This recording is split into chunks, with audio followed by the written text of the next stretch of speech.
The road to parenthood is paved with endless anxiety and preparation. You've got countless choices to make, and in the heat of the moment, they all seem like life or death decisions.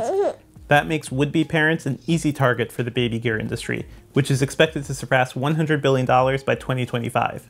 If you thought buying a new phone or laptop is hard, just wait until you're confronted with countless smart baby gadgets that promise to prevent things like SIDS, or sudden infant death syndrome, track every bowel movement, and basically make sure your child isn't screwed up for life. That's been the life I've been living for the past year, but now that my daughter Sophia is nearly 6 months old, I have a better sense of the gear she actually wants to use and what's just a waste of money.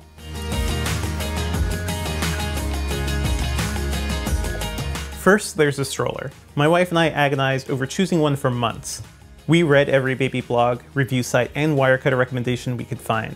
Ultimately, we settled on the Duna, a relatively new entry that has one killer feature. At the touch of a button, the wheels fold down and it doubles as a car seat. Many parents end up buying a seat for their cars and a stroller separately, but that didn't really make sense for my family. We live in Brooklyn, don't have a car, and we want to bring the baby on the subway regularly. But we also want to easily hop into a cab. The Duna ended up being the perfect solution for us. It's compact, so it doesn't overwhelm sidewalks and store aisles like so many other strollers. Our baby fits in it snugly, and she doesn't have any trouble sleeping in it. The Duna is also lightweight at 14.3 pounds, and it's easy to lift one-handed, which is a huge help when going up and down subway stairs. Another plus, it's incredibly simple to travel with. There's a base you can install in your car that it just snaps into, or you could just secure it with a regular seatbelt, which is the method we've relied on mostly in cabs. The Duna is also approved for use on planes, allowing you to simply roll it down the jetway and into your seats. It's not perfect, but as I've come to realize, few baby products are. At $500, the Duna is more than double the price of mainstream strollers. But let's be honest, there are plenty of fashionable models that cost much more and are a lot less functional. After we settled on our stroller, we started to plan out our nursery gear, which is an entirely new level of parenting hell. To make things simple, we focused on the must-haves. First, a baby monitor and a soothing device. We knew from the start that we didn't want a Wi-Fi smart monitor. They're prone to security risks, and we're mainly interested in keeping an eye on the baby in the house. At first, we settled on the tried and true Infant Optics DXR8. It worked well, but I grew to hate staring at the low-resolution monitor screen night after night.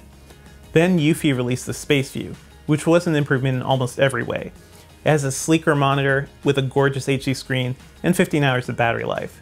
The Space View also boasts a much longer range than the Infant Optics, as well as a camera that can pan up to 330 degrees. The only real downside is that the camera takes a bit of work to mount, and the monitor's kickstand feels a bit flimsy. Otherwise, it was exactly what I was looking for, a truly modern spin on a classic. On the opposite end of the tech spectrum is the Baby Einstein Sea-Dream Soother. It's a huge plastic toy that lights up with colorful characters and plays music. That's it. But it turns out that's the perfect combination to distract a shrieking infant. It was invaluable during our first month with Sophia, when seemingly every diaper change led to a crying fit. At first, she was just entranced by the soother, but as time went on, Sophia started interacting with the characters, almost like they were characters on a TV show. She also loves hitting the huge button on the front of the soother, which turns it on and off. Early on, she would just hit it for fun, but now she has a ball controlling the show on her own. Even though the Sea-Dream Soother is pretty low-tech and has been around forever, there's a reason it's still popular. It works. Just be sure to keep plenty of C batteries on hand or get some rechargeables. The soother needs 4 of them, and it chews through them like crazy. As we built out our nursery, my wife and I also knew that we wanted some sort of digital baby scale around.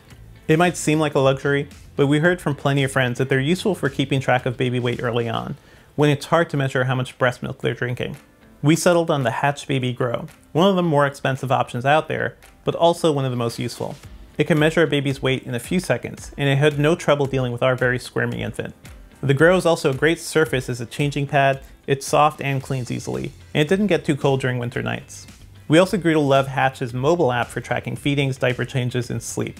Few people tell you this ahead of time, but you'll be doing a lot of data tracking as a new parent, and you'll get really invested in counting poopy diapers. Hatch's app is easy to use, and it does a great job of laying out trends, so you can easily tell if your baby's eating less than usual. The app is also completely free, so you don't have to shell out for the Grow to use it. That's a smart move by Hatch, since it's another way to coax new parents into its ecosystem, which also includes the Rest Nightlight and Sound Machine. Something like that is less of a necessity though, especially if you have a smart speaker. That's why I also recommend picking up an Amazon Echo for your nursery. It's built for hands-free use and voice commands, which makes it perfect for when you're elbow deep in diapers and trying to rock a fussy baby to sleep. And I really can't stress this enough. Being able to do anything hands-free is a godsend when you have a baby around.